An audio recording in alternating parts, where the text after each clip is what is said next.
my opinion as part of fair comment. And I want everyone to understand that whatever I say tonight is filtered through my own lens of what I experienced. And it isn't necessarily, I did not fact check my remarks, let's put it that way. So, with that said, I'd like to just begin with what happened to me here in Santa Barbara. I direct the journalism program at Chapman University in Orange, and not to belabor the details because I think everyone knows the story of what happened at the Santa Barbara News Press here especially. But the story of what happened at the News Press illuminates some of the most pressing constitutional and ethical issues facing our democracy. First Amendment, media, ethics and bias, the future of newspapers, even the future of journalism, I think. The News Press story illustrates what happens when local news vanishes and presents a cautionary tale of what could occur anywhere in America. Since American Journalism Review published my story, Santa Barbara Smackdown, America has experienced an unprecedented economic crisis, coupled with the erosion of journalistic values and principles and ethics, leading to what Sidney Blumenthal, a well-known media critic, called a steady degeneration of the press and a willful self-destruction of hard-won credibility. After American Journalism Review published Santa Barbara Smackdown in December 2006, Wendy McCaw sued me for libel and defamation a few weeks later. My own experience of having to defend myself against a frivolous lawsuit filed by what seemed to me to be a bored billionaire, again my opinion, which, by the way, monopolized my time for more than 2 years, is a stark illustration of how unprincipled corporations and captains of industry are attempting to hijack and subvert the First Amendment to serve their needs. In Mrs. McCaw's case, I believe her obsessive and blind adherence to an extreme ideology motivated her to file a lawsuit that every attorney I consulted predicted she would lose. Let's be clear, Mrs. McCaw filed a retaliation lawsuit against me, pure and simple. She said so in statements she made through her publicist to the media. In numerous written and spoken statements, Mrs. McCaw has been clear on another point.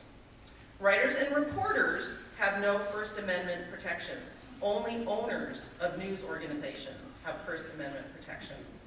That's why I believe she sued me personally and did not sue the magazine I was working for. And although I won the lawsuit and the battle, she may have still won the war. Well, how is that possible? To understand that, you have to go back to the beginning, December 12th, 2006, the day she served me with her lawsuit. The editor and publisher of American Journalism Review, believing the magazine's libel insurance would cover my legal costs, pledged to pay my legal defense. He and everyone else knew I would win the case. The story that I wrote was written and edited with libel in mind. In other words, the possibility that she could and likely would sue. Libel and litigation attorneys called it a slam dunk for the First Amendment when she filed suit against me.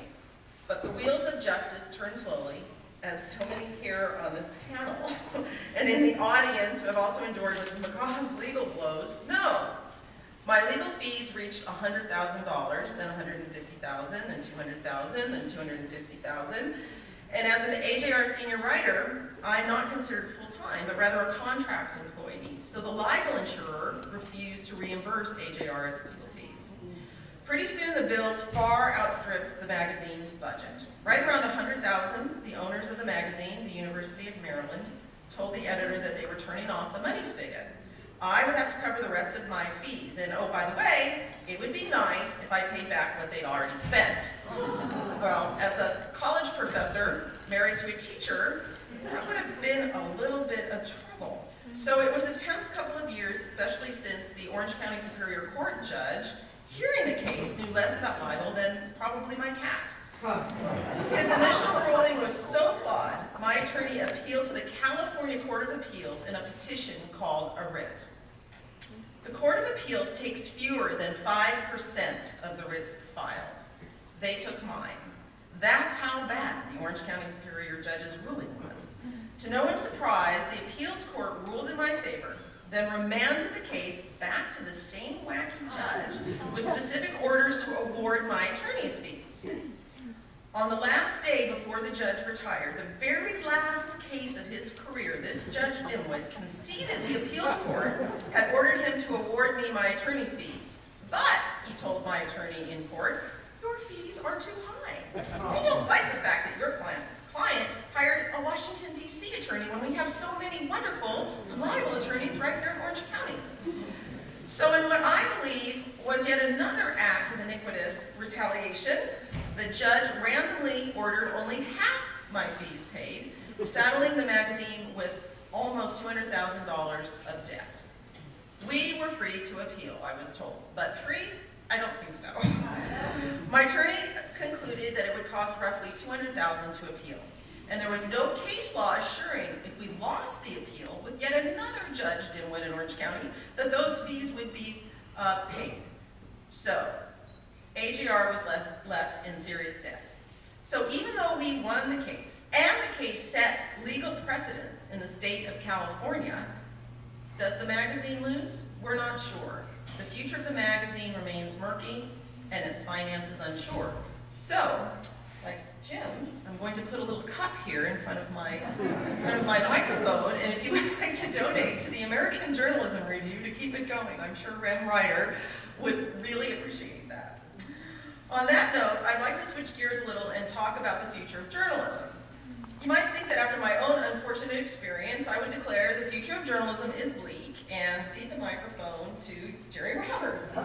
But I don't feel that way, and I don't believe it. I have much hope for the future of journalism. We're entering a time of great innovation, just as Jim Rainey discussed, when the barriers of entry to journalism are lower now than they have ever been.